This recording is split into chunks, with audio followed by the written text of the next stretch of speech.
Dobrodošli na novem podcastu portala Ona On odnosi.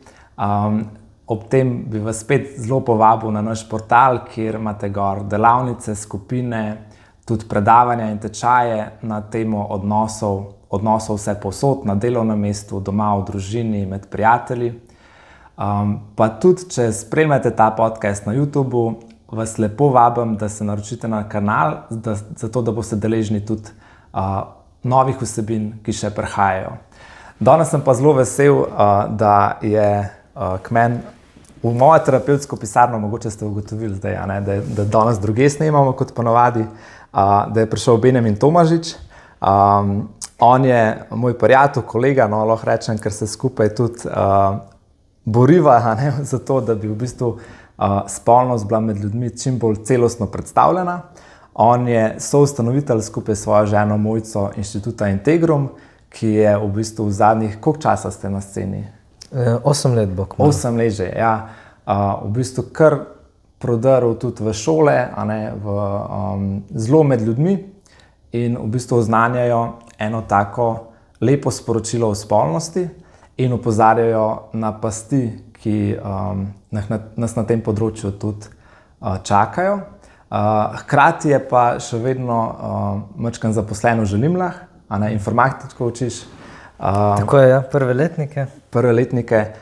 Tako da te bom na koncu malo izkoristil, da v tej smeri kaj rečeš o tem področju, ki se močno spreminja in zelo napreduje. Jaz sem prav pomislil, kje sva se midva sploh prvič srečala in ne vem kje. Po moje, jaz sem z Mojco tudi to gestalt pedagogiko študiral, ampak ne vem, če sva se takrat že prej, v bistvu, sva verjetno vedela drug za drugega. Po moje sva že prej vedela, ja, ampak jaz tudi, moj spomin ni lih tako idealen, da bi tukaj se spomnil točno trenutka.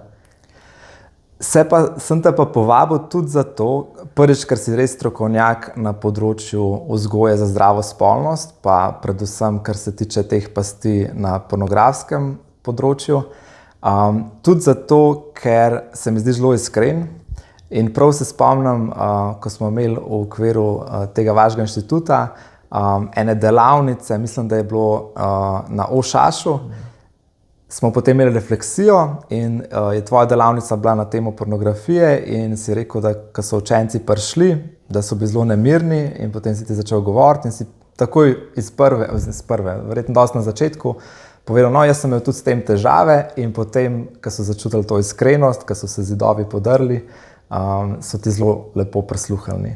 Tako da mi je všeč, da tako neposreden si pri tem, da si odkrit, ker je to področje zelo zaznamovano z enim sramom. Še preden bi pa šel na to temo, bi pa rekel, ker sva midva bila tudi v eni skupini za moške, sva pol tudi postala sovoditelja. Kje si ti tako na tej poti? Si predstavljam, da si človek, ki si zelo želi ene osebnosti rasti, a si šel v to moško skupino čistko, to je spet ena stvar, ki me bo pomagala, ki bo mi je en plus, ali si mogoče začutil, jaz pa moram kot moški tudi nekaj narediti na sebi, čutim tle en manko.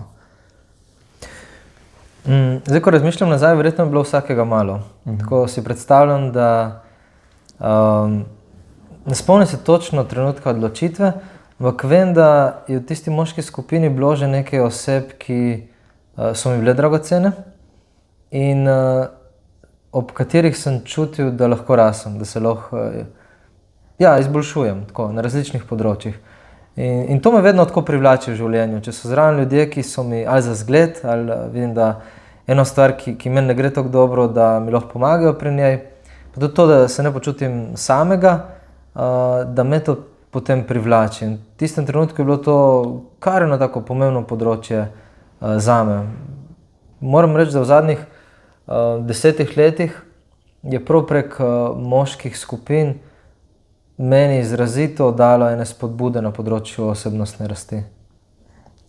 Tle imate na inštitutu tudi še kakšno moško skupino? Ja, tukaj imamo, s tem, da pri nas so fokusirane v bistvu na pomoč pri zdravljenju ran na področju spolnosti ali pa premagovanju zasvojenosti s pornografijo. Tako da so bolj fokusno usmerjene v to področje, te skupine vodim jaz.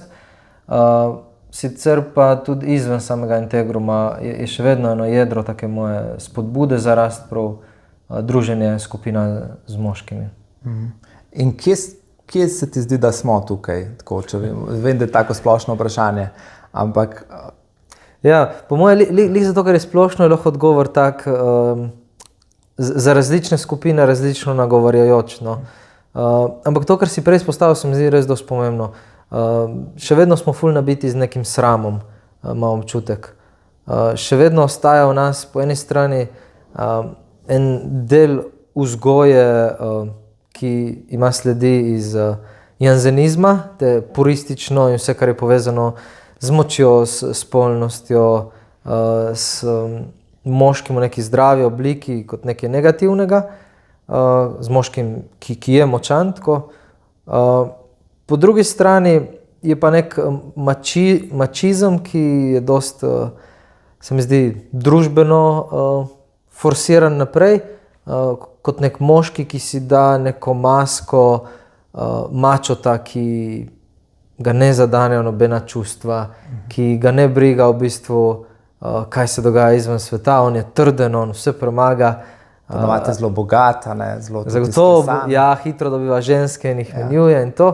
Tako, in manjka tega, po mojem mnenju, v splošnem druženja, kjer si lahko v družbi sebi podobnih moških, to, kar si. Tako, z vsemi ranami, z vsemi hrepeneni, pa tudi to željo po nekem adrenalinu, po nekih izzivih v življenju.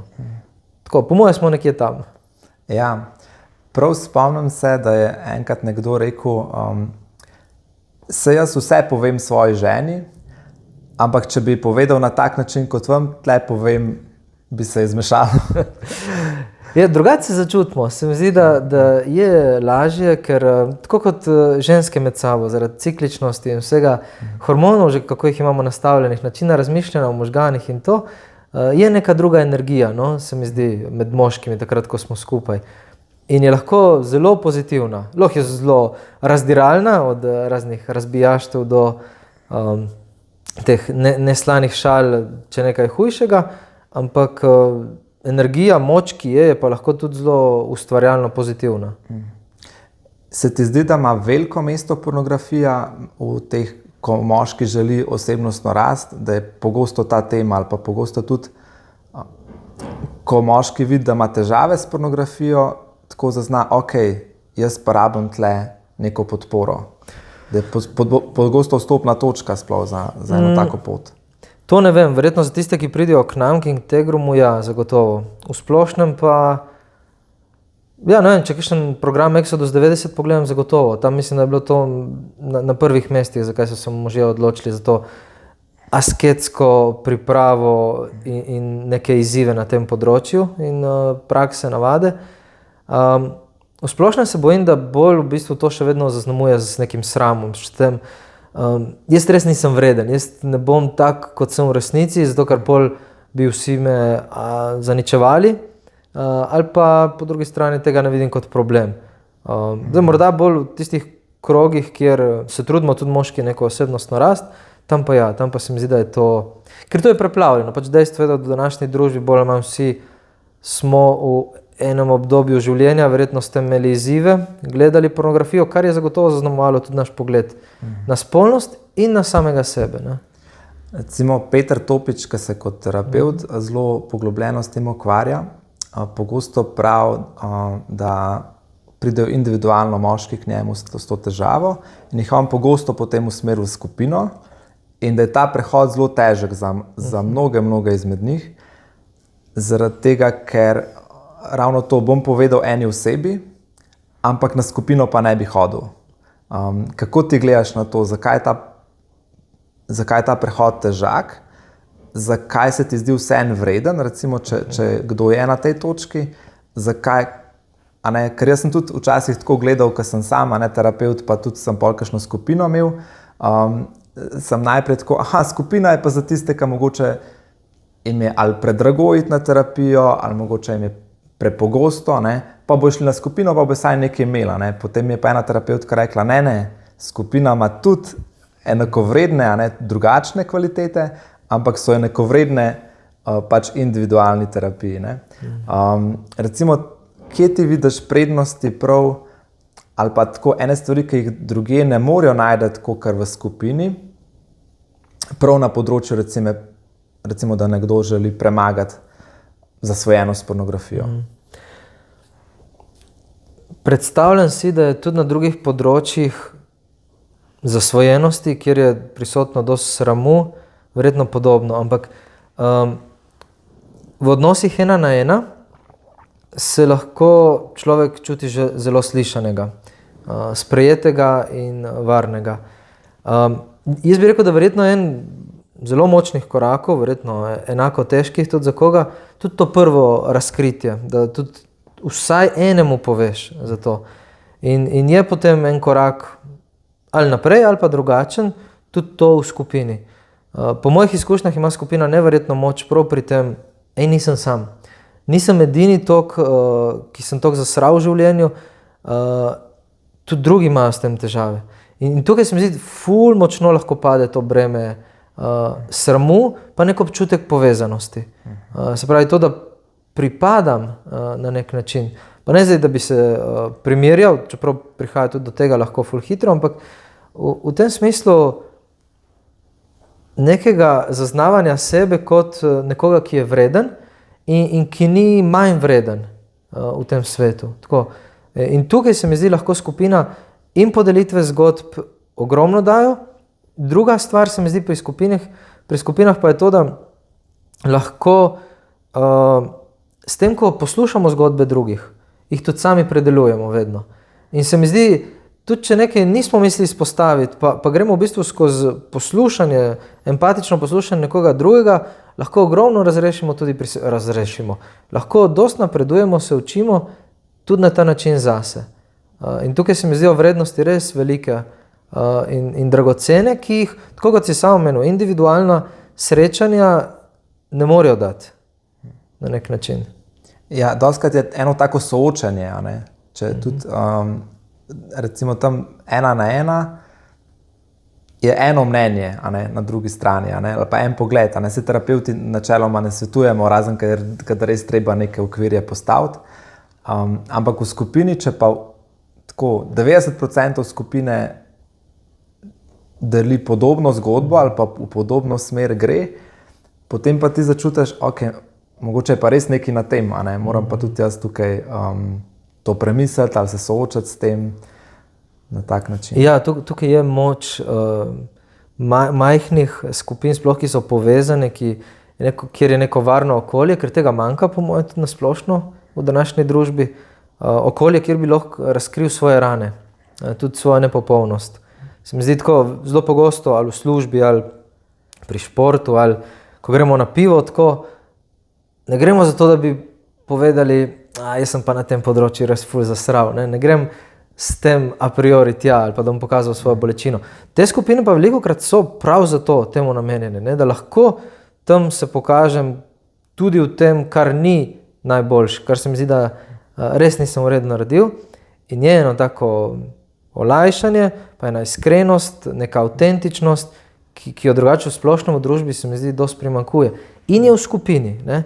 Tako kot si rekel, ne slišim samo od enega, ja, ampak slišim še od večjih in vidim, sej drugi tudi se soočajo, sej tukaj je pa res, to je pa ful dobra ideja, to bi pa morda tudi meni pomagalo, ne? Tako se mi zdi, res je malo dosti pozitivnih aspektov. A se kdaj imaš kakšno tako izkušnjo? Jaz imam enega prijatelja, ki sem ga malo tako izzival na tem področju, in sem mu tako rekel, koliko bo boljš, če bo on to postal vzdržen na tem področju in tako. In je on potem res si zadal cilj, je pač si spremenil življenje in je več kot 100 dni živel brez pornografije, brez masturbacije in tako naprej. In je potem rekel, bilo je zelo dobro, ampak jaz sem si predstavljal, da bo še boljš. In je obupal in je padel nazaj. In tle se mi zdi tako, da pornografija ali pa kjerkoli zasvojenost eno rano v bistvu skuša prekriti, ali pa polni neko praznino. In potem tudi, če mi damo to stran, ni vseeno, kaj namesto tega damo v svoje življenje, ali pa problem, če celo nič ne damo. Kako gledaš na te stvari? Ja, mislim, strinjam se s tabo popolnoma. Tukaj, če se začne katerokoli odvisnost, se mi zdi, čeprav sam imam izkušnje bolj s pornografijo, zdraviti oziroma se soočati z njo na način, cilj je, da tega ne bom več počel, ne? Bo prišlo nekaj drugega, bo samo ali menjava, morda celo kaj hujšega, ali pa potem spet nek relapse, ki bo verjetno še hujši oziroma bo prinesel s sabo še večje količine sramu, občutka nevrednosti in podobno. Ali pa večji zagon tudi. Ja, tako, da itak mi ne bo ratelo. In tukaj se strinjam popolnoma, da ob razmišljanju, nekem, tako, sploh če želi človek celostno si urejati življenje, je ful pomembno, da se prvič, da se pove, kaj je problem, da se naslovi. Drugič, da se tudi poišče neke možnosti, kako to preprečiti, ampak zagotovo tudi pol, kaj narediti, kam želim peljati svoje življenje. In v tisto smer potem graditi. Meni je tako ful dobra knjiga, spodbuda mi je bila na tem področju Atomske navade, ker se mi zdi tako s počasnimi koraki, kako pomaga oblikovati ne nazadnje, v zadnjem koraku prav identiteto tja, kamor želim se izoblikovati kot oseba. Spravi, ne samo to odstraniti življenja, ne, ampak bolj spraševati, kdo želim postajati. Kaj je tisto, kar želim, da me izgrajuje, v čem želim biti boljši, na čem želim graditi. Ne. In to se mi zdi fajn, da gre kar usporedno z roko ob roki. Ker tukaj so ogromne količine energije, ki je ful pomembno, da se jo nekam vloži, ne samo tlači, zadržuje ali pa ima pod kontrolo na nek način. Ne. Okay.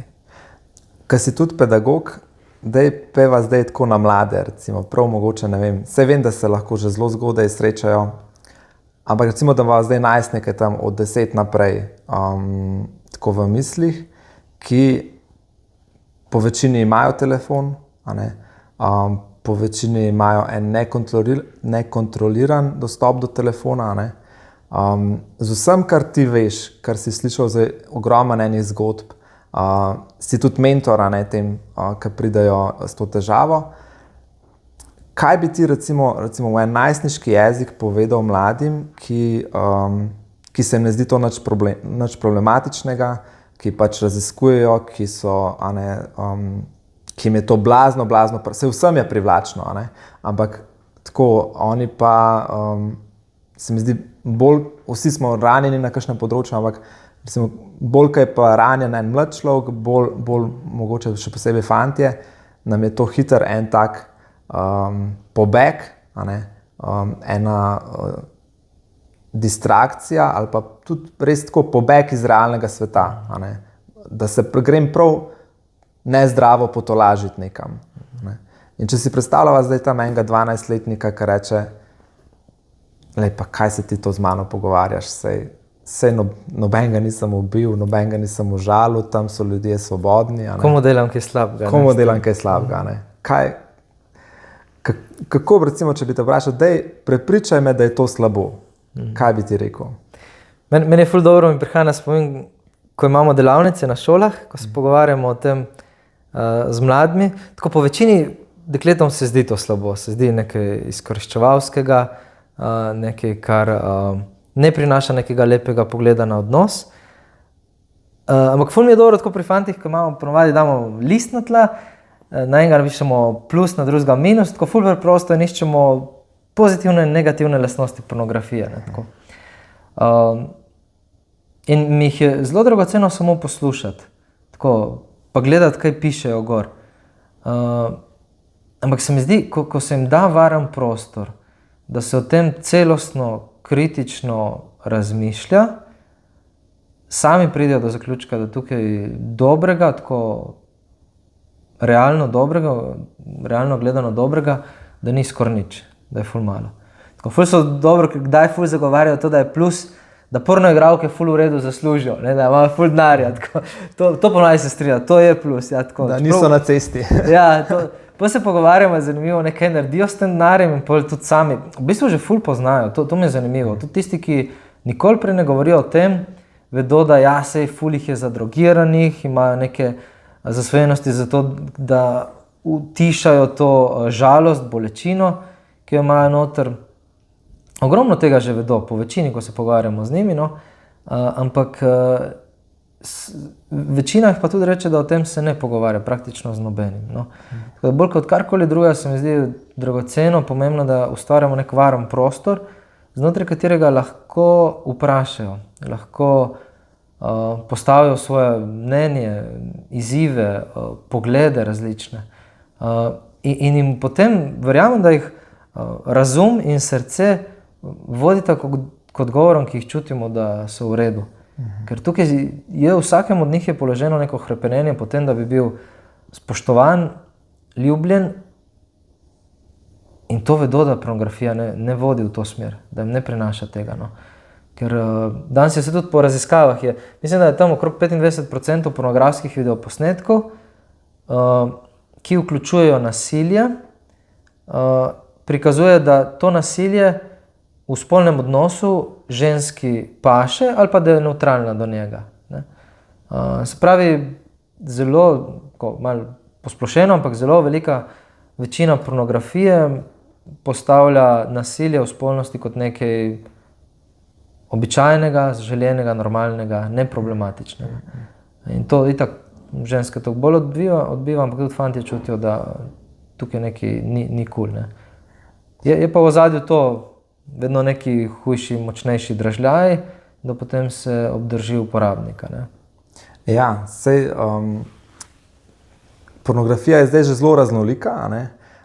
Jaz sem imel eno obdobje, kjer sem imel eno tako željo, ne, malo iz plemenitih namenov, malo pa tudi iz ene take mogoče bolj poželjive radovednosti, a ne, da pač nisem hotel gledati pornografijo, ampak sem pa rekel, bom pa jaz poslušal intervjuje s pornoigralkami, a ne, tako, in sem šel na YouTube in pa na te Spotify in tako in kar nekaj tega preposlušal in sem videl, da je velika razlika med intervjuji z punco, ki je zaključila, a ne, s to dejavnostjo, in s punco, ki je še vedno noter, a ne, kakor da bi bilo, si čutil, da pri tisti, ki je še vedno noter, kakor da malo igra, a ne, ali pa da je v resnici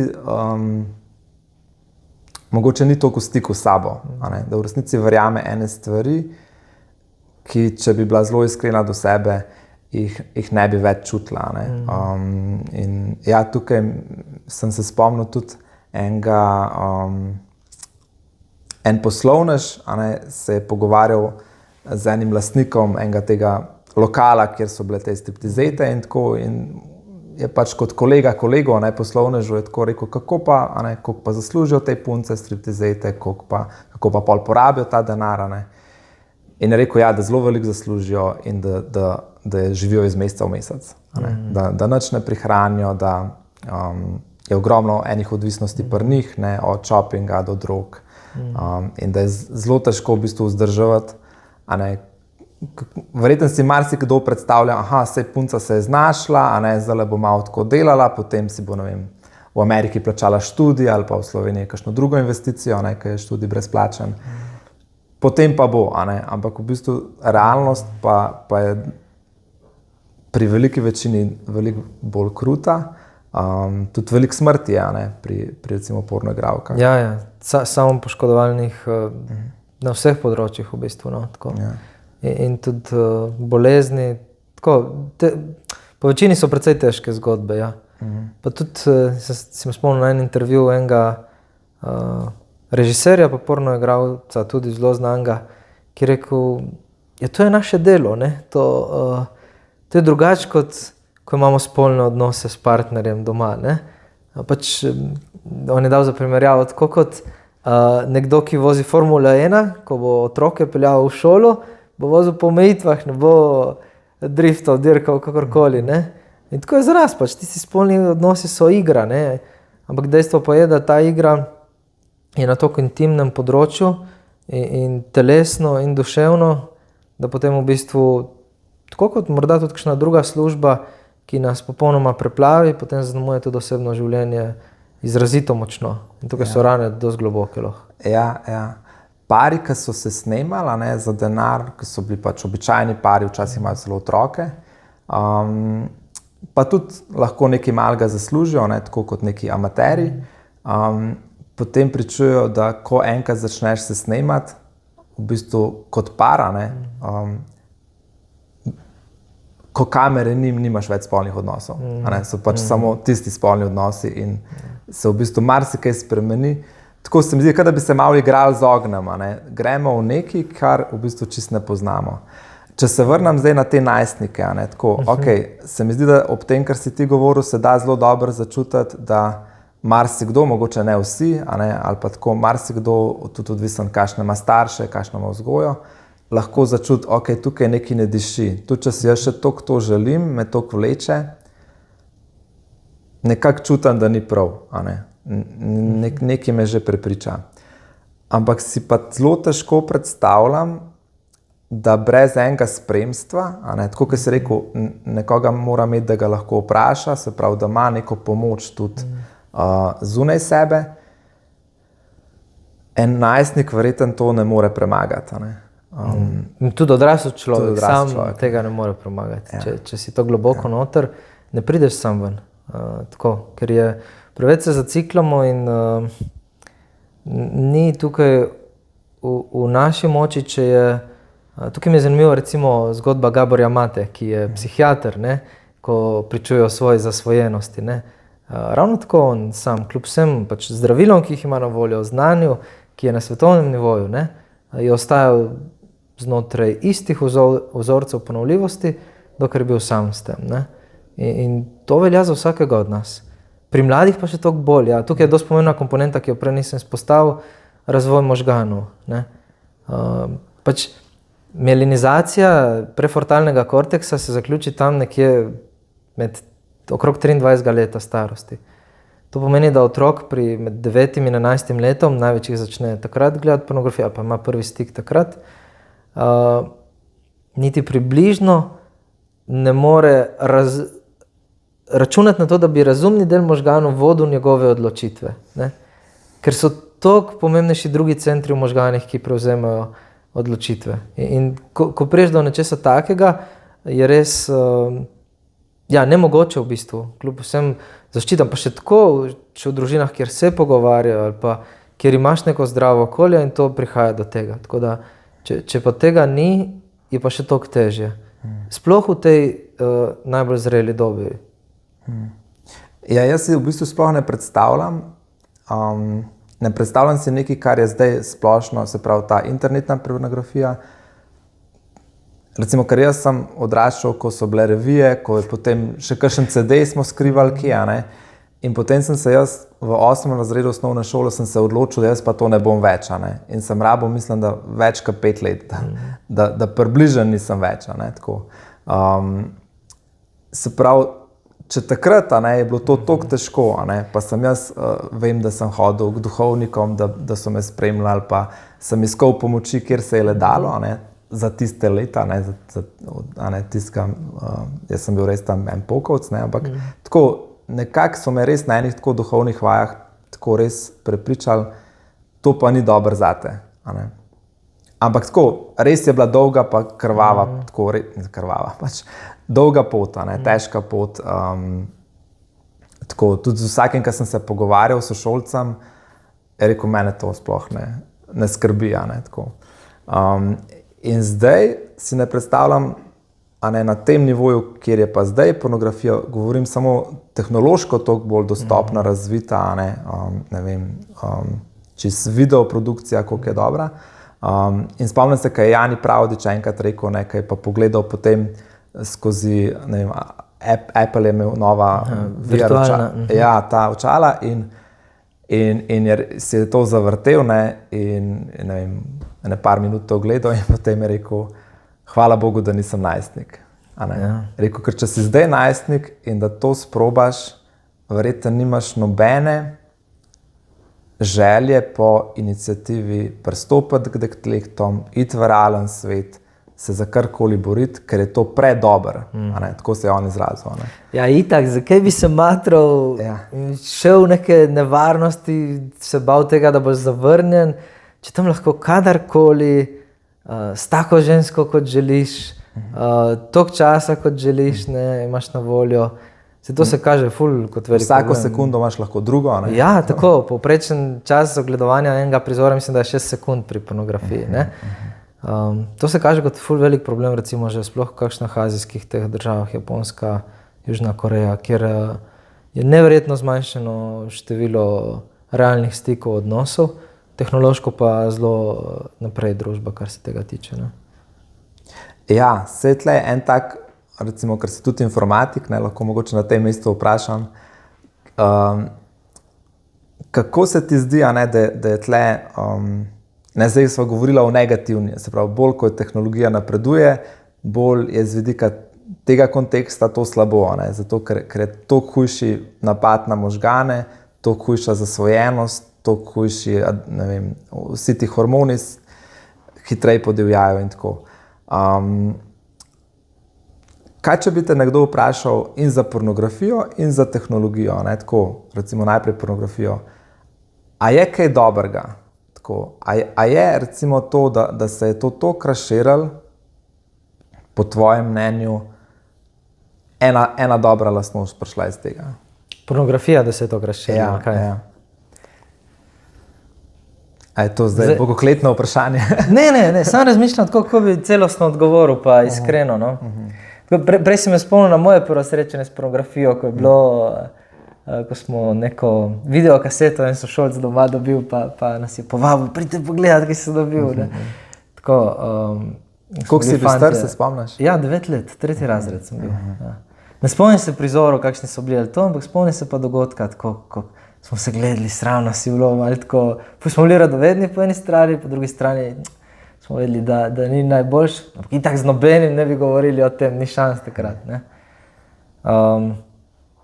In ja, če gledam v primerjavi z danes, ko slišim recimo, koliko je pogosto na ekskurzijah šolskih, ko na avtobusu gledajo tako normalno, odprto pornografijo na telefonih, ne? Se še učitelja več ne bojijo? Ne, to učitelji mi povedo, ko vidijo te stvari. Je res, tako se mi zdi, se znormaliziralo. Morda bi dal kot plus to, da se lažje več upamo pogovarjati o spolnosti. Da je bilo takrat recimo spolnost sama po sebi videna kot nekaj grešnega ali pa nekaj, o čemer se sploh ne pogovarjamo.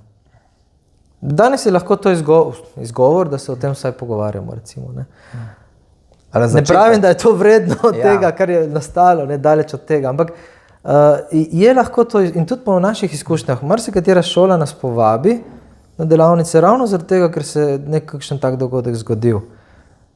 In potem so tudi drugi deležni pogovorov o teh tematikah, nekih odprtih, širših, celostnih, ampak je to lahko neko izhodišče, da zaznavamo, ne?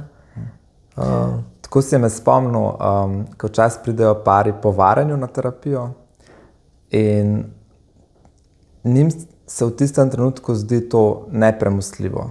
Ne? In vprašajo, a kdo pride nazaj, a komu uspe priti čez to, a je še kdaj odnos na istem nivoju. Pa sem rekel, večkrat, ko rečem, včasih je lahko tudi še boljš. Tako. In pa se je en moški tako pohecal, pa rekel, a pol vi priporočate varanje? Sem rekel, ne priporočam nič bolj, kot nobenemu ne priporočam, da bi dobil raka.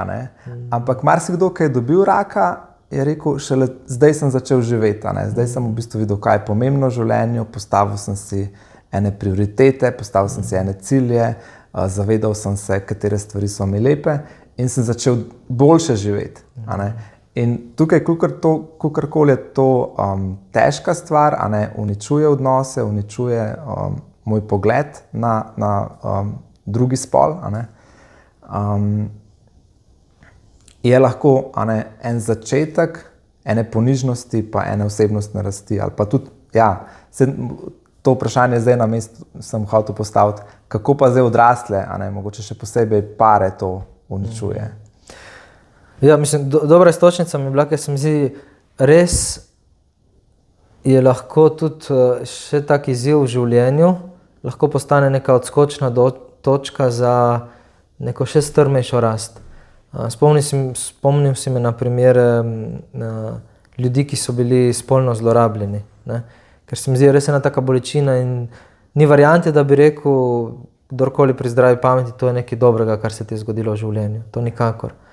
Ampak so pa izkušnje, ja, da po tej fazi preživelosti, če pride potem do neke ustvarjalne faze, lahko to bolečino, to rano, ki jo je oseba doživela, je lahko tudi neko seme za nekaj izjemno dragocenega in močnega za življenje, ki se tudi povezuje z lastnim poslanstvom. Take zgodbe so, se mi zdi tudi pri največjih psihologih, ki jih poznamo v zgodovini ali pa to, so dostikrat bile povezane z njihovimi ranami ali pa izkušnjami. In se mi zdi to ful dragoceno, no, ki si izpostavil. Ker ni to, če se počutimo kot žrtev ves čas, ali pa da se ne da itak nič spremeniti, potem ne bomo nič spremenili. Ne? Ko pa začnemo neko upanje videti in doživljati kot neki izziv, lahko to postane tudi dost vir rodovitnosti za naprej. Imel sem en primer, ne eno, ampak več, ampak tako, enega se posebej spomnim, ko je prišel par na terapijo, glih zaradi tega, ker je žena zalotila moža pri samozadovoljevanju pred pornografijo. In ima je bilo grozen, svet se mi je sesul tako prav, nujno rabimo čim prej, in pa sta prišla, tako ogromen sramu je bilo tako v pisarni, res tako smo se prebijali čez te teme. In drugače tako zelo lepa terapija, zelo sta se pol postavila čez čas na noge in tako, ampak ena stvar, ki je tako po 3-4 srečanjih, je ona ni mogla sprejeti, ker je on rekel, ok, zdaj sem jaz nehal. Jaz sem zdaj nehal. In ona, kako, če je bil zasvojen in zdaj je nehal, kako ne jaz to zdaj verjamem, kako ne jaz, vse to ne gre kar tako, in pa, ja, nič ni bilo, nič nisem, recimo, kaj bi ti svetoval tako ženi, recimo, če zdaj, vse vem, bova mogoče tudi prišla na to noto, da tudi procent žensk, ki so zasvojene s tem raste, ampak recimo, če vzamemo ta primer, ki je bolj pogost, da moški pade na tem področju v eno zasvojenost, in potem še tako, da pride do razkritja na tak način, da se ga prav zaloti.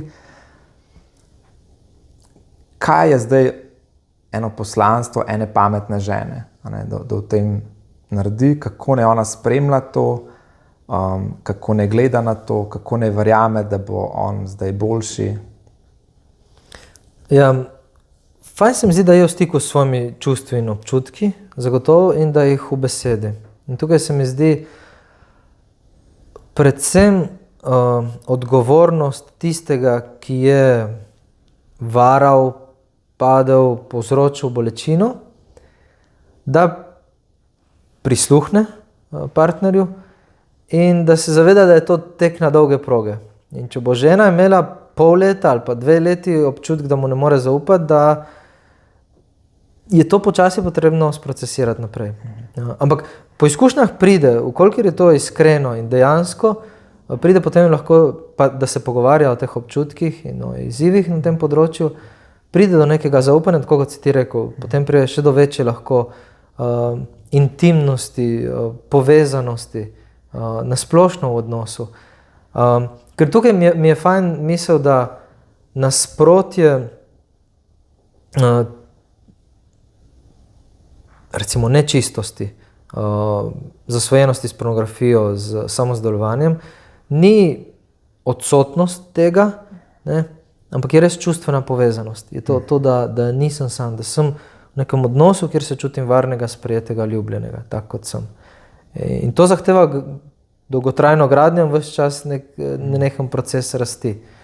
Sprav cilj je, da živimo v ljubezni, ne da živimo v odsotnosti nezdrave spolnosti. Ja, pa v odnosu v ljubezni, ne v tem, da sam pri sebi sem dovoljen v iskanju tega, kdaj bom sam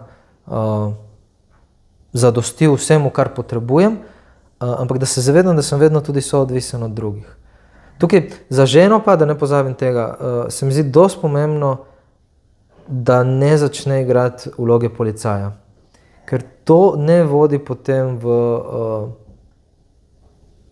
nek odnos, ki bo enakovreden in ki bo potem spoštljiv z obeh strani. Na začetku verjetno ima naravno potrebo potem, da nadzoruje, da pregleduje, da se pogovarja dost. To se mi zdi normalen odziv, če pride do take situacije. Ni pa dolgotrajno, vzdržno ali pa cilj to, da bi žena imela filter na vseh napravah od moža, da bi žena ga nadzirala, vedno čekirala, ampak da se znotraj odnosa vzpostavlja zaupanje in raste. Ne? To se mi zdi dost velika nevarnost, da žena se potem postavi v to, ok, jaz bom odrešila zdaj svojega moža. Ne? In zato bom jaz čekirala telefon vsak dan, pregledovala, nastavila naprave. Da sistematično to se ona zada. Ja, to je dost nevarno lahko. Ne? Ker lahko potem soodvisnost v šusu pride in je odnos še bolj nezdrav. Ja, ker pol je sam druga nefunkcionalnost. Ne? Tako, ja. Sej po mojih izkušnjah vedno rečejo, nočem biti, ne? Ampak tako, kot si rekel, na začetku ne moram si pomagati, da ne bi šla. A ne? In ja, to je pol je sicer težko določiti neko mejo, ne? Ampak jaz ponovadi tako rečem parom, dokler bo ona čutila to potrebo, vi lahko sam s tem zdržite. Sej nič ne bo narobe. Vi sam zdržite s tem, da ona zdaj si ne more pomagati in bolj, ko bo moški tukaj sproščen, iskren, čist, manj verjeten, se ni zdaj samo od njega odvisno, ne? Ampak bolj, ko bo on v redu, v tem smislu, da ne bo gledal pornografije, da bo sproščen, da se bo zanimal za njo, da bo pač se gradil v takega moškega, kot si želi postati, večja verjetnost je, da se bo ona sprostila. Ja, in verjetno tudi bolj hitro, zagotovo. Ta transparentnost tukaj je ena ključnih stvari. Ja. Kaj pa recimo zdaj, če damo fokus na tega moškega, kaj so pa ključni koraki, da se on iz tega ven skoplje? Večkrat sva že omenila to pač prvo iskrenost, da najde vsaj eno osebo, da se opogumi, da gre v skupino je plus. A so še kakšne take stvari na tej poti, ki jih je dobro omeniti? Ja, meni se zdi tukaj vsaka zgodba malo drugačna. In fajn je, pornografija je toliko močna, toliko zasvojljiva, toliko zasenči v bistvu veliko področje v življenju, da potem marsikdaj izgubimo neko ustvarjalnost, ki smo jo prej namenjali kakšnim drugim področjem. In je fajn to odkriti. Kaj je tisto, kar mi bo dajalo nek žar, neko strast v življenju, ne? Če tega ne bo več. Da ne bom potem, da ne bo cilj, da bom postal neko brezoblično ali pa megleno bitje tam. Ne? Pa bom imel kljubco, da ne gledam pornografije. Ne?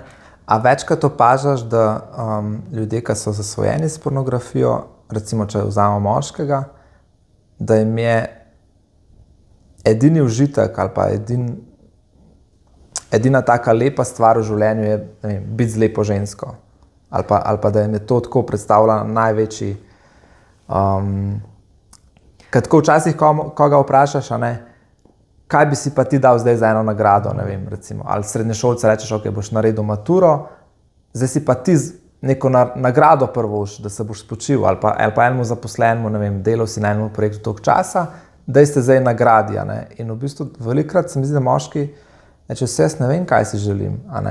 In v bistvu edina stvar, kjer se zares veliko moških počuti, pa mogoče to tudi za ženske velja, res, da so živi, da so v stiku s tem sabo in da začutijo neko veselje, nek adrenalin, je, ko delam nekaj prepovedanega. Se pravi, ko grem na pornografijo ali pa mogoče še kaj, ali pa varanje, ali pa kaj takega, takrat v bistvu se neka iskrica, tukaj sem pa jaz.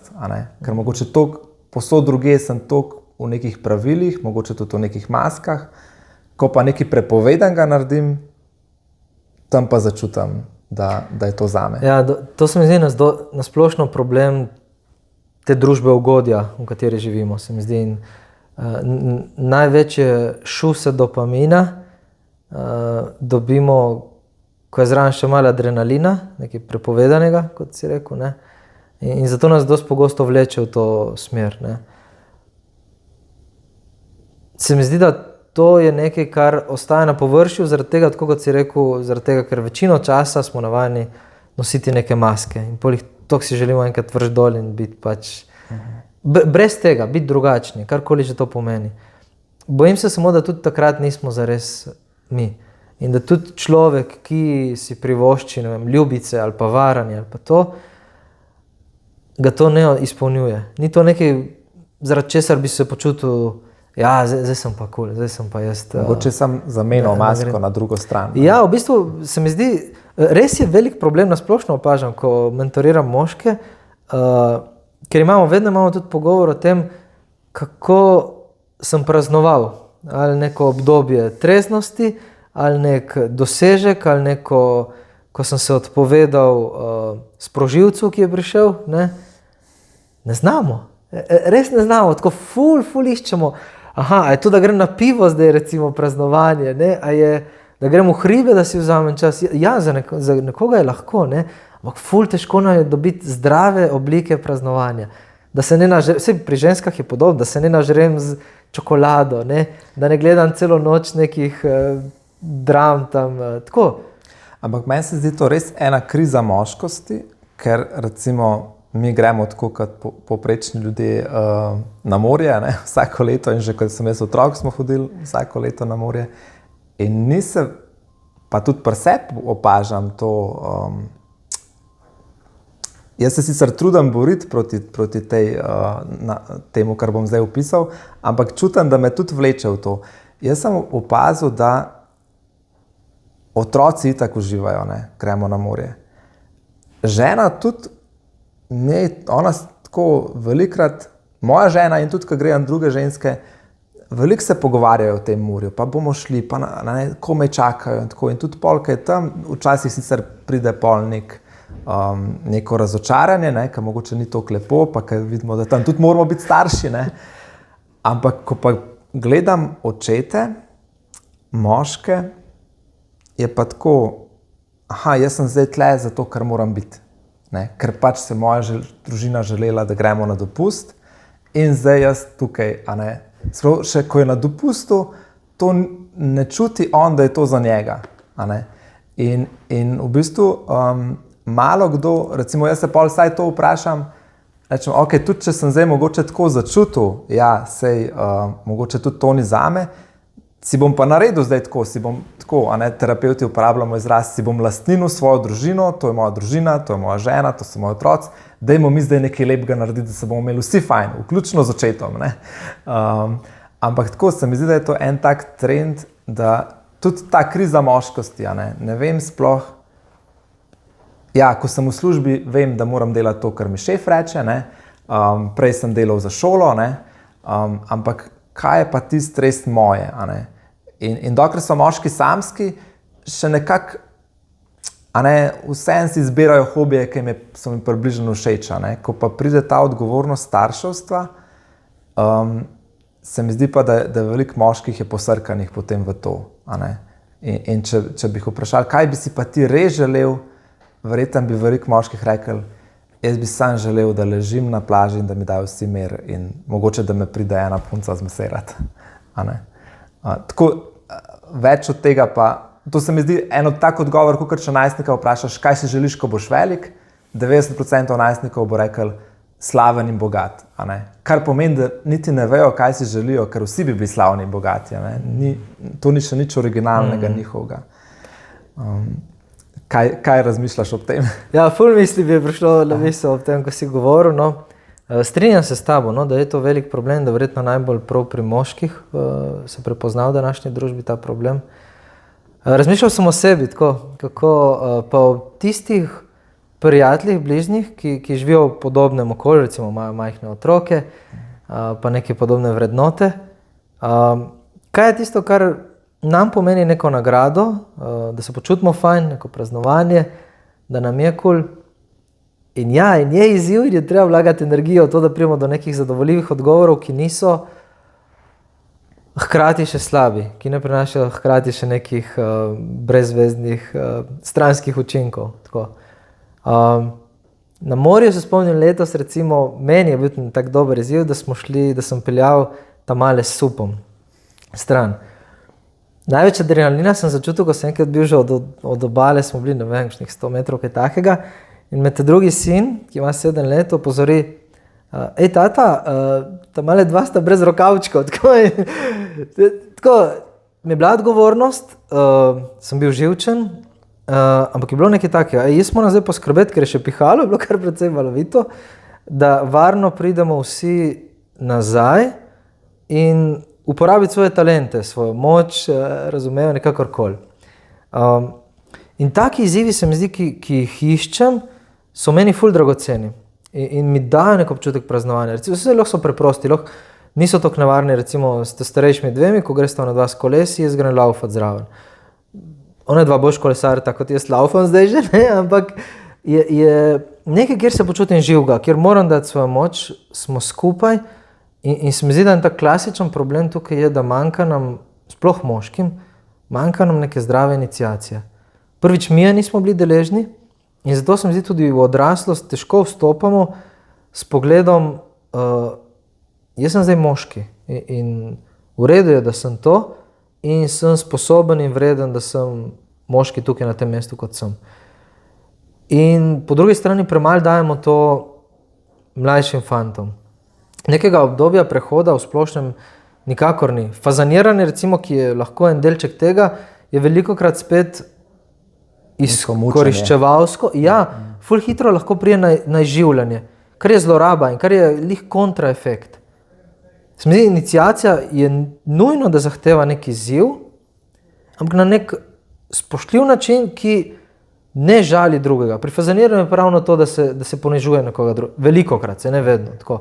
Jaz sem zelo za to, da bi imeli neke zdrave oblike fazaniranja, ker se mi zdi, tako, ko smo mi spraševali dijake, a bi ukinili se recimo to, so rekli ne. Ker je to nek dogodek, po katerem se ti čutiš pripadnega skupini ljudi. In si želijo tudi, čeprav je malo boleč, ne. Sem tukaj pol naloga nas odraslih, da naredimo to tako, da ne bo ponižujoče, da ne bo zlorabljal nekoga. In tukaj se mi zdi za starše isti izzivi.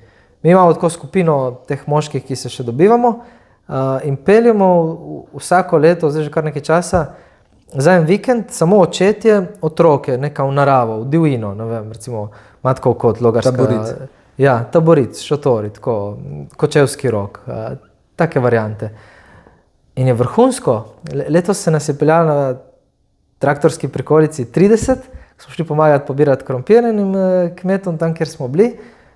To je bil doživetje, ki ga bodo si zapomnili za celo življenje. Ne? Tam očetje in kup otrok zraven, delali so z nami, bili smo tam umazani skupaj in takih trenutkov nam manjka. In to so, po mojem mnenju, neki zdravi načini praznovanja, ki jih premalokrat iščemo. Pa za vsakega so malo drugačni. Jaz ne govorim zdaj, da vsak ne gre v naravo, v mesto se umazati to, ampak nekaj, kjer bomo v odnosu, kjer bo dovolj izziva tudi za nas, ne vem, morda je to za koga skok s padalom, ne vem, kaj vse tukaj lahko obstaja, ampak da si dovolimo biti v stiku sami s sabo, pa zraven tudi graditi odnos s tistimi, tako kot si rekel, z družino, s tistimi, ki so nam najbližje. Ne?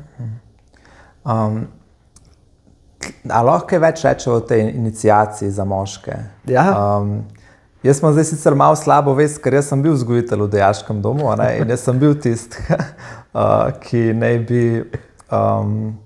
čeprav ne vem, če sem bil kdaj prav za program fazaniranja tako zadolžen, ampak škoda mi je, da se v bistvu to ne pove maturantom, da se ne pove na tak način, glejte, v bistvu to je iniciacija. Jaz v bistvu fazaniranja, dokler ti nisi zdaj tega povedal, sploh nisem povezal, da je to. Ja, sej po večini ni v naši družbi. Ja, lahko bi pa bilo. Tako, ja. In se mi zdi, recimo v maturanti na Želimlah, ker jih poznava, mislim, da bi to lahko razumeli. In če bi recimo jim nekdo to razložil, poglej, to je v bistvu namen, dajte tem fazančkom narediti, da bo težko, še posebej mogoče fantom, da bo težko, da se bo mogli pomatrati, ampak da bo imeli na koncu občutek, mi smo to dali čez. Pa ne rečem, tako, če gledam zdaj te želimalske fante in dekleta, so dobro naredili, ampak ne vem, če so imeli to v misli. In če bi jim nekdo tako razložil maturantom, mislim, da bi oni naredili lahko še boljš. Se strinjam, ne vem, če vsi enako gledajo na to stvar. Mi smo tudi imeli debate že v zbornici glede tega in je tukaj preveč strahu, sploh v neki družbi, tako malo polarnega tega, veš, po eni strani ful zaščitniškega odnosa, da ne bo slučajno kakšna tožba ali pa kaj takega, po drugi strani pa se so nas tudi, zakaj bi zdaj mi drugače gledali na to. Je težje, to je neka pot umestna, ki zahteva, se mi zdi, neko zrelost. Se pa strinjam, zagotovo bi marsikdo bil sposoben to razumeti in iti v to smer tudi. Ja, posebej kakšni tako ti, ki so v teh voditeljskih ekipcah. Ja, tukaj se mi zdi veš prva vloga vseeno nas staršev. Tako. Meni je Bob Goff mi je vrhunski, ko opisuje svoje izkušnje z otroki, kako veliko vrednost je dal temu, ko so začeli prehajati v najstništvo, ko so se pogovarjali, kaj bi si želeli kot neko tako dogodivščino, nek izziv. In vem, da enega sina je peljal, da sta šla z motorjem po puščavi se voziti. Tam je imelo nesrečo, tako da si je zlomil kolkar, ne vem kaj že tako, ampak tako je bilo divje, ampak ostalo ful močno kot neki, jaz pa res odraščam. Eno hčerko mislim, da je peljal v Anglijo na kavo in tako v London in to sta šla. Tako, fajn se mi zdi temu nameniti precej energije, ker to potem ima smisel.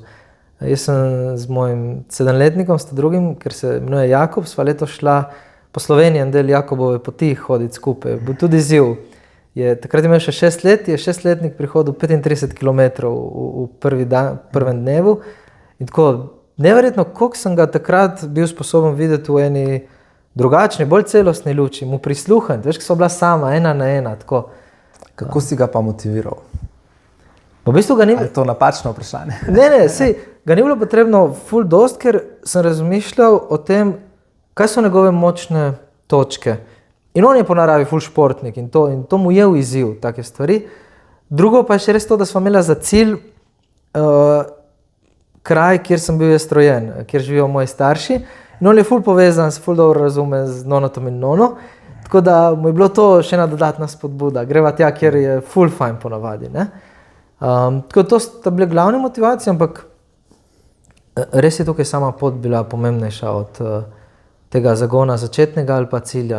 In je izredno dragoceno. To smo bili ful dober način, ki ga tudi sam se premalo poslužujem. Čas 1:1, v eni zdravi obliki, pa s tem, da poslušamo otroke. To ne pomeni, da če danes bi šel v McDonald's in to vedno, ne, da ga dejansko peljemo tja, ampak se da iskati, se mi zdi, stvari, ki so zdrave in izzivalne. Mi je všeč, kako so to debato pripeljala na to iniciacijo in kako vzgajati fante. Recimo na terapiji, da se spet malo vrnem na pornografijo, ker me še veliko stvari zanima. V terapiji mi ponovadi tako delamo, se pravi, kar so ljudje pogrešali v svojem otroštvu, v svoji mladosti, od svojih staršev, pač morajo žalovati, da tega niso dobili. Lahko pa zdaj oni kot odrasli te stvari dajo sami sebi, ali pa še posebej mi rečemo temu svojemu notranjemu otroku, ki se prebudi glih takrat, ko smo najbolj v stiski, in ta notranji otrok ponovadi ni odrasel in zato v bistvu se takrat, ko smo res v stiski, če nimamo teh stvari predelanih, se obnašamo kot otroci ali pa kot najstniki, kot žrtve, ki v realnem, v sedanjosti nismo, smo pa takrat res bili mogoče, če smo bili zanemarjeni, če nismo te iniciacije doživljali, če smo doživljali kakšne zlorabe, kakšno nasilje in tako naprej. Če zdaj vzameva recimo te stvari, da veliko fantov, moških najne starosti, recimo pogreša eno iniciacijo strani starejših moških. Se pravi, nek izziv, ki ga bom jaz premagal, ki mi ga bojo starejši dali jaz ga bom premagal in se bom počutil potem ponosnega, a ne. Mogoče tudi sprejetega od teh starejših moških, a ne. Meni je nekaj tega so mi dale borilne veščine ali pa nekaj tega sem potem tudi v cerkvi dobil od kakšnih duhovnikov, ki so prepoznali moje talente pa me postavili, ne vem, za voditelja ministrantov, pa za voditelja tega tabora, pa tako naprej. Ne? Ampak kaj pa lahko recimo en moški, ki pa čuti, spolnost je moja šibka točka, jaz v bistvu na nezdrav način iščem potrditev pri dekletih ali pa v pornografiji, čutim, da sem pogrešal te stvari, ki so jih midva zdaj naštevala, kaj lahko pa jaz zdaj kot odrasel naredim, da si bom te stvari dal, a ne? A imaš kakšno idejo? Prvo si že povedal, po mojem. Fajn je ozavestiti. Katere so bile te rane, bolečina, od kje izvira, kje je vzrok, zaradi česar me toliko vleče v neko nezdravo obliko izživljanja še naprej. To je običajno dosti fajno orodje prav terapija, zagotovo. A je dobro ujeti ta trenutek, mi to dostikrat rečemo, ne? Kako se ti počutiš tistih 5 sekund, preden greš ti otipkat, a ne nek internetni naslov, ki te bo tja. To je po moje ena od ful dragocenih stvari, druga je prepoznavanje sprožilcev. Kaj je tisto, kar prebudi v meni v bistvu nek občutek sramu, ali ko nekdo mi ne da pohvale, ki se mi zdi, da bi mi jo moral dati, ali ko se približam ženi in se obrne stran. Kaj je tisto, zaradi česar jaz dobim ta vzgib, ta craving v sebi, da bi se šel izživljati, ne? Potem je pa po moje definitivno to, kar sva že prej izpostavila. To, da ne ostanem sam v tem reševanju, no. Zdaj tukaj je možnosti danes res neomejeno, no.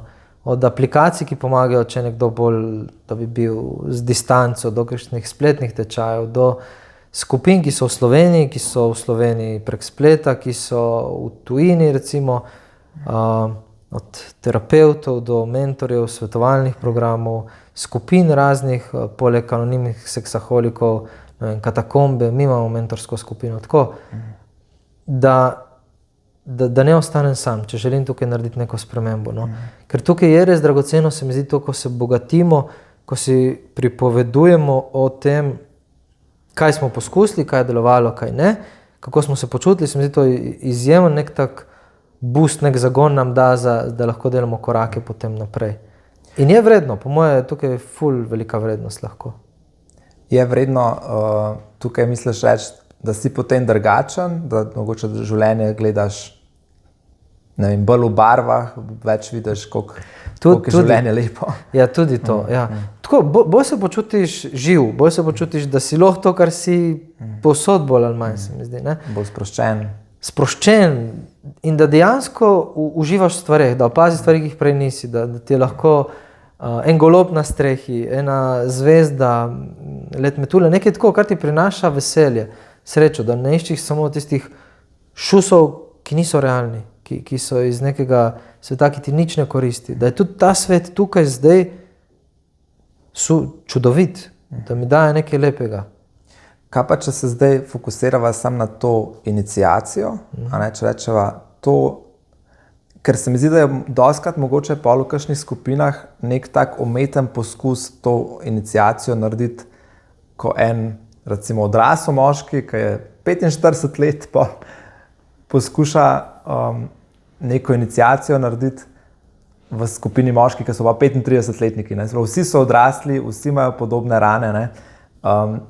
Pa včasih lahko je tudi to dobro, no, jaz imam mogoče pač en primer zdaj v mislih, ko je mogoče to malo preveč umetno izpadalo ali pa ni bilo toliko posrečeno.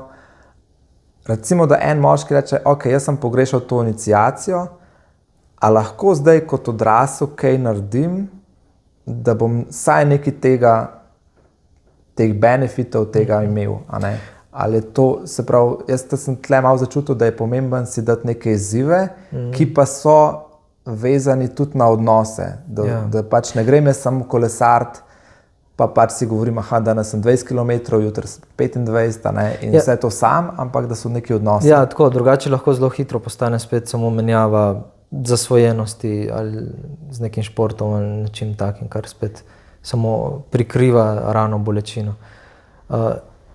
V zdravih skupinah moških sem jaz to dost močno doživel na nek naraven način. Po večini. Tako. Naraven v tem, da se vsakmu prisluhne. Da ni zdaj iniciacija prvič, ko prideš, te bomo pretepli ali pa boš moral hoditi po noči 20 km. Ne vem, zmišljujem si karkoli. Ne? Ampak da se tekom grajenja odnosov vzpostavlja varnega okolja, da se vidi potem za nas tukaj noter, kaj bi predstavljalo iniciacijo. Nekaj, kar smo pogrešali in kar bi želeli sedaj si dati sami sebe, pa spreminjati tudi v odnosu z našimi bližnjimi. Ne? Pri nas so bile take stvari, so se zgodile v naši skupini, recimo, da smo šli februarja na Molt križev pot na Svetoano tam, potem pa šel pod Peško jezero se vršiti, ko je snežilo, recimo zunaj. Ne? Smo šli vsi, ki smo bili v skupini. Ne? Podobno smo naredili pri tistem starem Malnu, tam pri Vrhniki, ne? Po zimi. Tako, skoraj nihče ni užival, pa ni bil prej navajen se kopati, ni Wim Hof metode študiral ali kaj takega. Ne? Ampak to so neke take zdrave oblike iniciacije bile, ki so nam vsem ful močno ostale v spominu.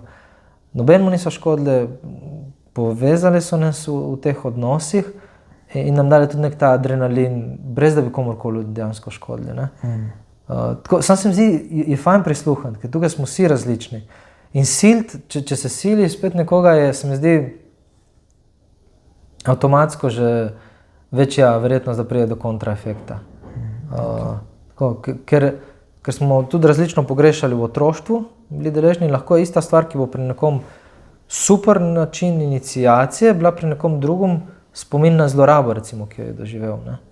Tukaj je ful pomembno, da se da ta fokus in da se ne sili za vsako ceno. Ja, in da je tudi eno vzdušje, da če nekdo svobodno kakšen del tega, recimo, ne vem, vi ste šli na Svetoano, pa pod Peško jezero, bi mogoče kdo rekel, jaz pa ne želim, ker ne vem, imam nekaj in da potem ni, sicer uradno si svoboden, ampak se ti pa malo posmehujemo. Ja, tukaj podtalno je vedno lahko tako nek manj vrednostni kompleks, če ni res odprtosti, iskrenosti. Ja. Ampak to se, mislim, po mojih izkušnjah se lahko ustvari ta občutek, sprejemamo te in čist kul je, če tukaj nisi zraven. Ne? Lih to, tako. Dejva še ta pojem pornografija, ne? Celo porno, pa grafija, ne? Ja. V bistvu, a mogoče veš, koliko star je ta pojem? Ja, to je, mislim, star. Odvedno obstaja. Beseda izhaja iz stare grščine. Porne, prvi del je prostitutka, vlačuga pomeni, drugi grafija pomeni pisati, imamo biografija, ko je bila jaz sem tako razumel, dokumentacija o prostituciji. Ne? Tako, ja. In to je lahko v pisni obliki, lahko je v vizualni obliki, slike, dosti pogosto. Recimo, meni je zanimivo tisti, ki po Pompejih, če smo kdaj bili, ne? Tam so že, se vidi, kako so Rimljani na nekaterih hišah, ker so bile javne hiše, so imeli v bistvu pornografske prizore. Tako da to izhaja zelo stara obrt, ne, v zgodovini. Ja, ker v bistvu, tako je zelo stara obrt, potem je tehnologija dala to pornografijo, ki jo danes poznamo, ki pa je, zdaj ne vem, ali je to načrtno prišlo ali je to tako, ampak meni se zdi, da je to v bistvu ena reklama za v bistvu to prostitucijo, ki jo pa poznamo kot prostitucijo, ne. Se pravi, da ena terapeutka je rekla, ena tu je rekla, v bistvu nekdo, ki hodi k prostitutkam, je samo zasvojen s pornografijo, ki ima denar. Da je to v bistvu pač naslednja stopnja. Zelo pogosto je to res, čeprav tako. Fajn je, da opiševa ta najprej medicinski vidik. Uradno pornografije ne imenujemo kot zasvojenost, zato ker v psihiatričnem zborniku še ni umeščena med zasvojenosti, ampak ta zadnja, ICD-11, je med kompulzivne motnje. Kar realno pomeni, da se ozdravijo kot zasvojenost, vse drugo. Tudi psihiatri to zelo jasno povedo. Potem je pa tukaj, po mojih izkušnjah, so lahko različni načini, ko prihaja do tolerance, se pravi, da potrebujem za isti učinek delovanja droge enak efekt, potrebujem vedno več. So pa lahko različna iskanja, različne smeri tega vedno več. Ena od njih, dokaj pogosta, je prav prostitucija, kot si rekel. Ni pa edina po mojih izkušnjah. Se pravi, ni edina smer, v katero jaz povečujem. Pornografija vodi, tako, ja. Lahko je recimo, če nekdo ostaja pri spletni pornografiji, so običajno to 3 področja, ki se na začetku najbolj gnusijo in jih nihče ne želi gledati štarta. To so spolni odnosi z živalmi, zoofilija, z trupli in z otroki. Ja, pedofilija. Tako da te najbolj sprevržene oblike, ki niso niti uradno, ne bi smeli biti dostopne. Ne? Lahko potem privede v varanje tudi velikokrat, ne? Ker iskanje tega adrenalinskega povečanja je ravno varanje nekaj takega, kar nudi, ne? Da me ne bodo dobili, ne? Nek večji, tako da lahko so različne smeri. Jaz tudi opažam pri moških, da je potem čeprav to je težko zdaj reči, kaj je nerealistično, ampak dostikrat imajo moški potem zelo visoke zahteve glede zunanje podobe svoje bodoče partnerke. Da v bistvu, pa ne rečem, da je to zdaj, zdaj so oba moška tle, ampak seveda je to na moškim pomembno, ampak pri moških, ki so zelo v tem, vidim, da je to tako nad vse. Mislim, in da v bistvu so pozorni potem na vsak detajl in so stvari, se vem, da je to zelo težko reči, kaj je zdaj zdravo pa ne zdravo, ampak ja, ki tako čutiš, da so nezdrave. Ja, tukaj sta 2 vzroka, po mojem. En je to, da itak z obdelavo danes, uporabo umetne inteligence in to, niti pornoigralke ali pa najbolj zaželjene osebe ne bi bile takšne v resničnem življenju, v resnični spolnosti, tako kot si prej rekel, kot so na nekih videoposnetkih. To je prvi problem, ki spodbuja nerealističnost v dejanski spolnosti. In drugi je to, da je pornografija to, da je nihče ne mora pogledati. Zdaj ne vem, koliko je podatek, ampak zagotovo za ne vem koliko 100 let že samo Pornhub naloži vsako leto novih videoposnetkov gor. Za 100 let? Mislim, da za 175 ali nekaj takega. Vsako leto za toliko minut? 3 dni nazaj sem slišal ta podatek, pa bi ga moral preveriti, ampak ogromne količine so. Tako. Nihče ne mora pogledati, če začne gledati že ob rojstvu tega, kar je zdaj pornografskega materiala. In je posledica pač to, če na 6 sekund povprečno nekdo menjuje pornografski prizor, kako naj ena ženska v realni spolnosti na 6 minut menjuje svoj videz, položaj, vzburjenost. Tako je druga stvar, ki toliko povečuje to nerealističnost, kar avtomatsko vodi do večjega nezadovoljstva. V najhujših primerih tudi do erektilne disfunkcije. Tako, to je ful realnost. Pa verjetno tudi še predtem pa prezgodnji izliv. Vse, spet od primera do primera je različno, ampak dost je lahko izzivov, ki izhajajo kot posledica zasvojenosti s pornografijo. Ok.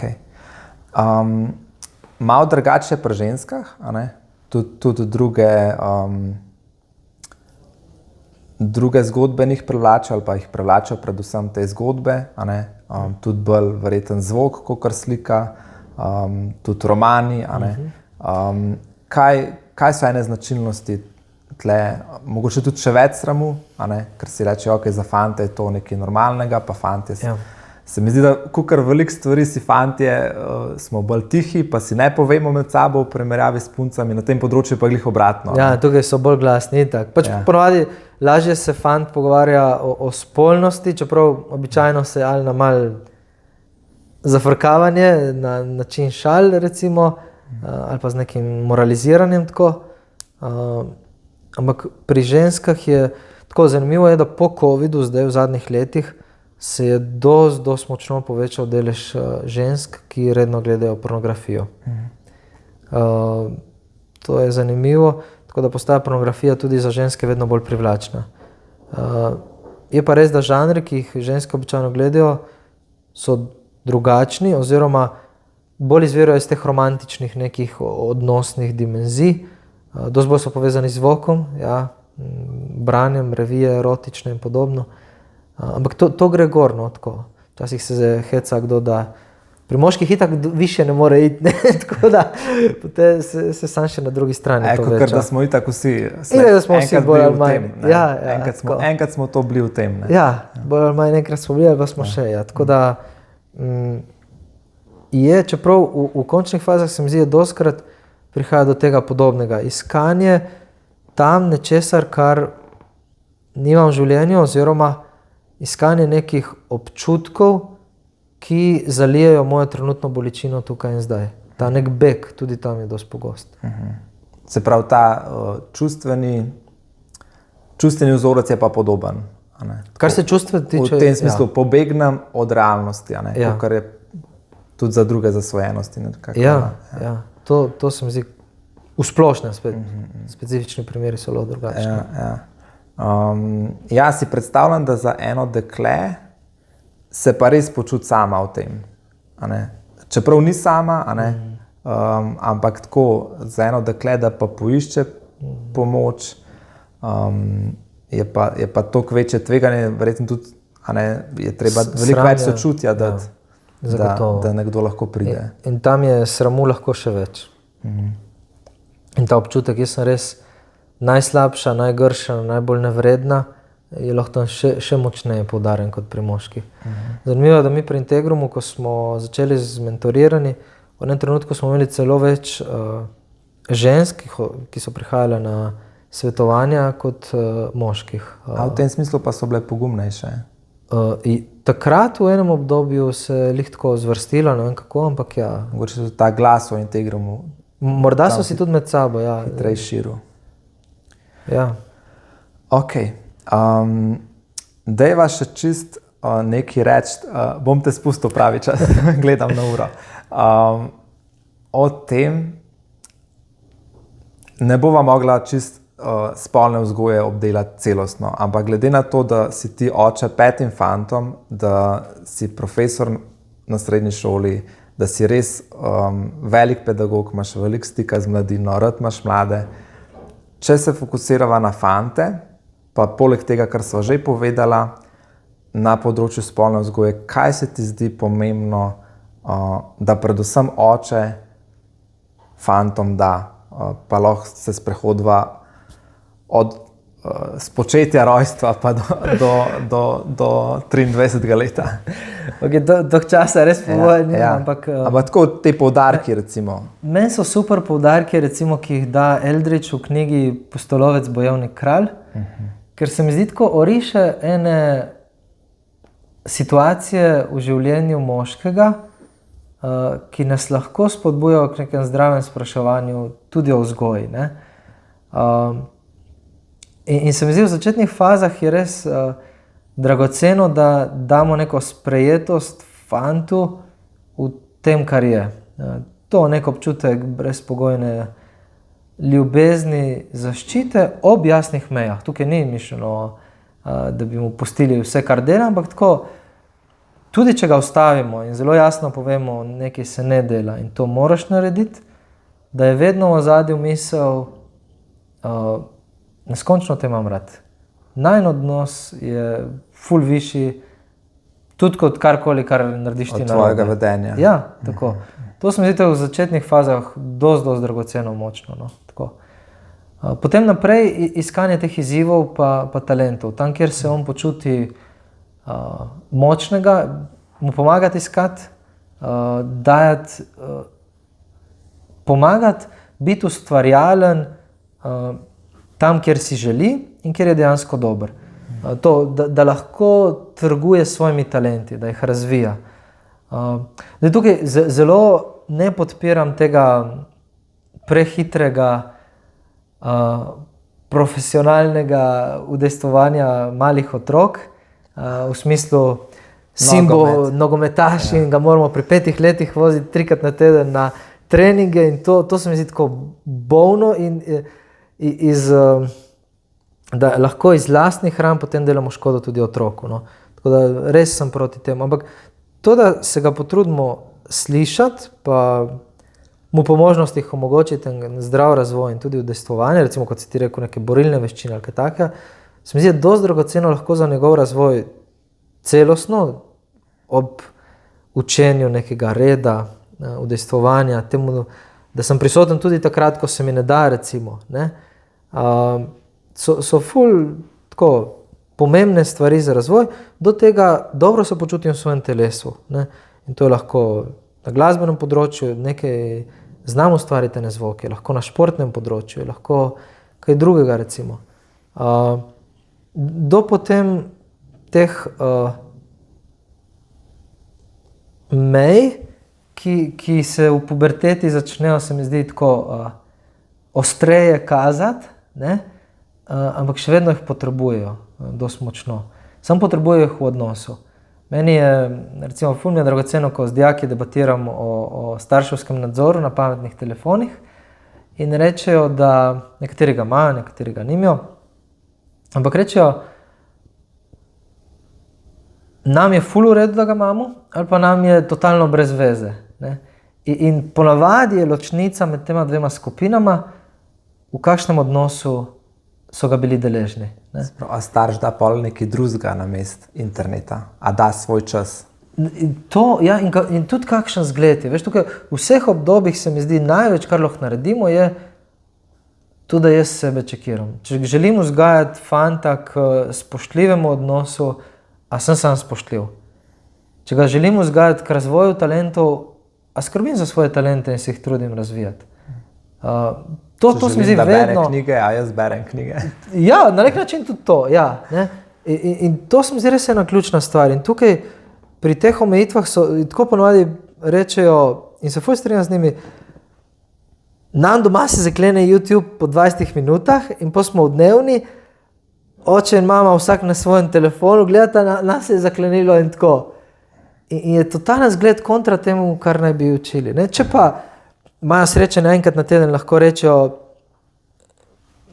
jaz bi skrajšal čas z Brawl Starsov, povečal pa recimo YouTube, ker bi ta teden si želel gledati nekaj in da se debatira o tem, tudi če je odločitev potem drugačna in da tudi starš pokaže takrat, tukaj je pa moj screen time, koliko sem jaz rabil in ja, vem, da je full časa na YouTube, ampak zato, ker sem moral pogledati 3 stvari za službo, recimo tako, izmišljujem se, ampak da smo v odnosu, ki je transparenten, ki kaže tudi našo napopolnost, tudi to, da rečem kdaj, ja, oprosti, tukaj sem tudi jaz narobe ravnal, se mi zdi to v teh letih, sploh v občutljivih letih in ko oni preizkušajo meje, dosti pomembno in dragoceno. No? Super. Za na konc imam jaz eno tako foro, da vprašam to, kar te je vprašal prejšnji gost, čeprav ni vedel, kdo bo, a ne? In je bila Katarina Kompaner-Zar. Okay. In je, ni vedela, da boš ti, a ne? Ampak je rekla, da bi naslednjega gosta ona vprašala, kaj ga navdihuje. Ali pa kdo te navdihuje. Je rekla, zihar boste povabili enega, ki ima rad to, kar dela.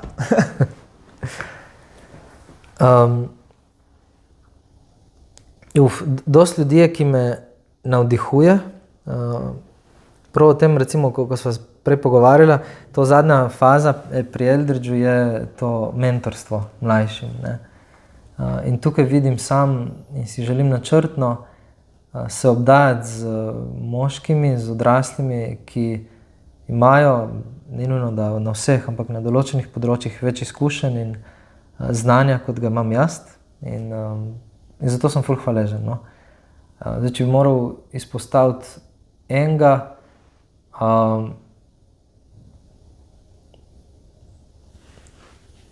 spomnim se recimo svojega nonota, mi je bil ful dober zgled v tem, kako si je vzel čas in kako je pomagal uresničiti določene moje sanje. Tako, zdaj mi je prav slučajno šel. Vse so ful drugih bi lahko dal, ki so mi vrhunski misleci ali pa neki zgled, ne vem, od Frankla do Jezus itak najbolj popoln se mi zdi, ampak tako na različnih področjih, različni ljudje, ampak zdaj tako mi prije na misel prav že pokojni moj nono, ki je znal, se mi zdi, me slišati, pomagati spodbujati talente in tudi danes v današnjem času še večkrat se spomnim nanj. In na kakšne njegove besede? Skoraj bolj na dejanja. Bolj na prisotnost. Kako sva skupaj delala stvari, ja? Kako je bil tudi za kakšne nore odpuljene ideje malo pripravljen se potruditi in iti z mano in del poti tako. To je tako ful, mi je zdaj prišlo pred oči, no, tako, da malo presenetljivo. Kaj bi pa ti vprašal naslednjega gosta?